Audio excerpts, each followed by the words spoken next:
What's up YouTube? This is Brian from Bull Strength coming at you with another video, and today we're going to be talking about why the fitness industry is in trouble.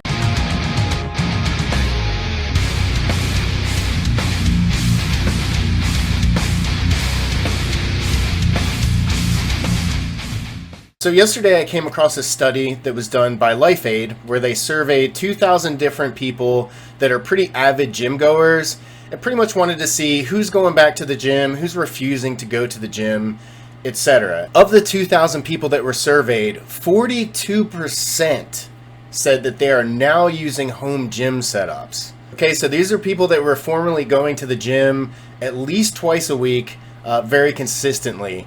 And now 42%, almost 1,000 of the 2,000, plan on only training in home gyms from now on.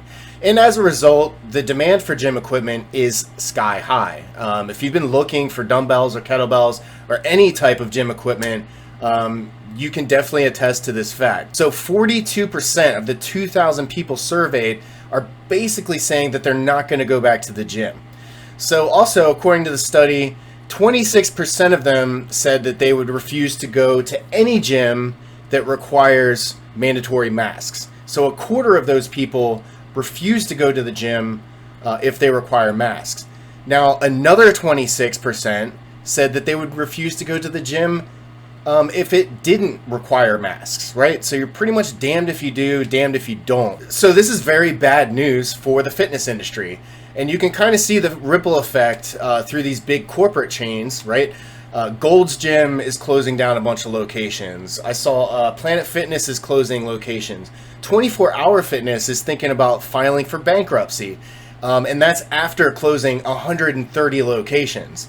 And there's many more gyms across the country that are being affected, especially the non-franchise gyms, the single gym owners where they don't have a lot of money stored up. These gyms are almost certainly going to go under, and they're never going to come back. If they do, it's going to take years and years of hard work to even get the startup costs to recover from that. I feel really bad for everybody that, you know, put a lot of money into opening a fitness center, you know, spent the years required, you know, to research and prepare for it, only to have it taken away in a couple months.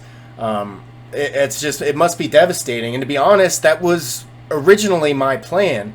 I originally wanted to move Bull Strength into a storefront. And actually, as of 2 years ago now, I had the opportunity to move into a storefront. And I very wisely turned down the investment, and I didn't do it. So, you know, having this kind of low overhead home gym was a very, very good idea in the long run. So if you're a coach and you're coaching at a commercial gym, you need to prepare for this culling to continue. No gyms in the country right now are safe. So if you're a fitness coach, you're a trainer, or you're aspiring, you need to be thinking about how to make, you know, how to make your impact online, how to reach people online, and how to bring them, you know, into a low overhead type of environment, whether it is through, you know, doing a live stream or a live group class or whatever the case is. If you have like a home gym or something like that, these are things that you need to consider if you are a fitness trainer or you're trying to open a fitness business. Back in 2015, when I crossed over, you know, fitness was on a very upward trend still at that time.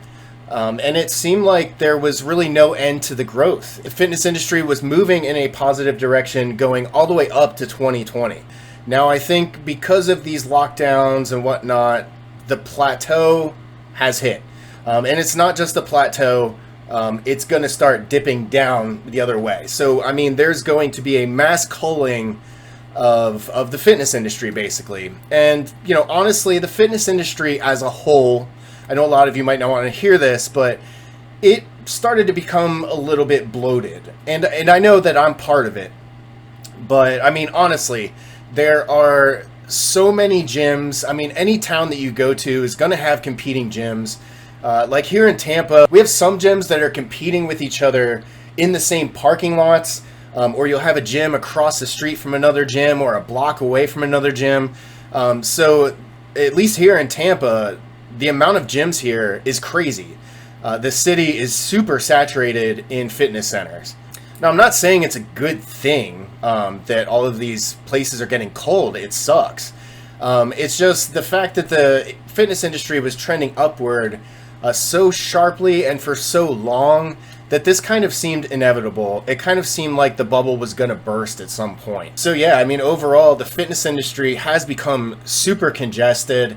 And now that things are kind of on a downturn, I mean, now would definitely not be the time to switch careers and think about getting into the fitness industry.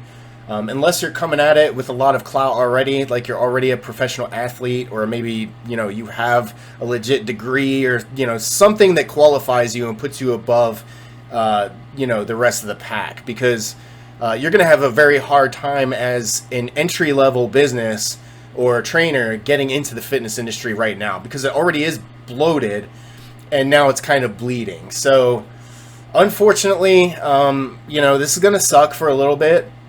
And for a little bit, I mean, you know, maybe 2 or 3, maybe 4 years before we start to see some sort of recovery from the fitness industry. That's just my prediction. You know, it could only last 6 months or whatever, but I highly doubt it, especially with these mom and pop type shops.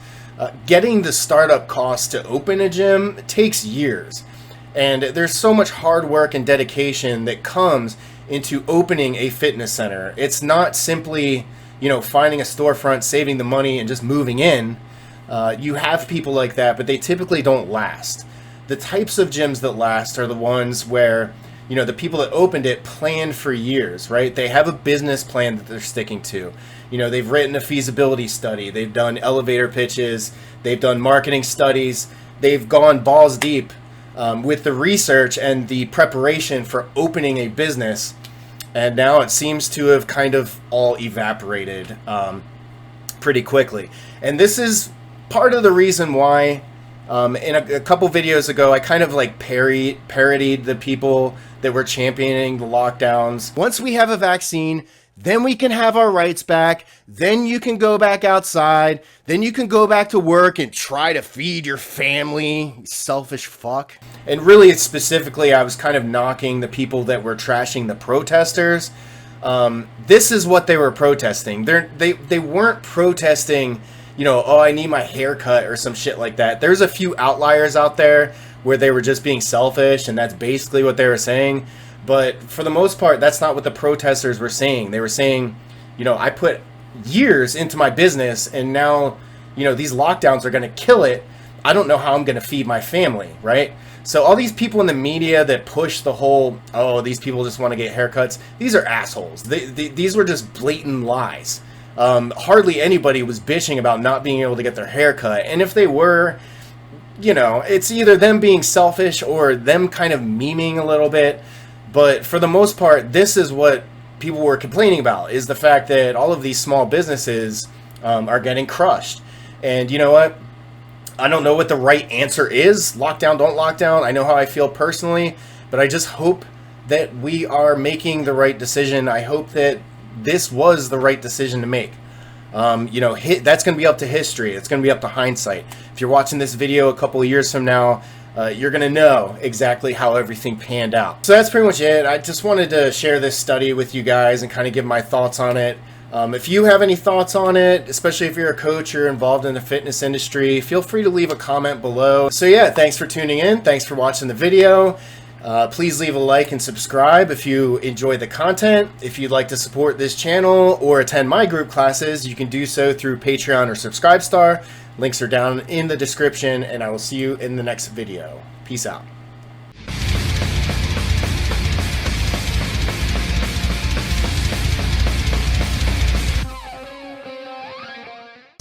Formally, you are all in violation of the executive order. On that note, have a good day. Everybody be safe.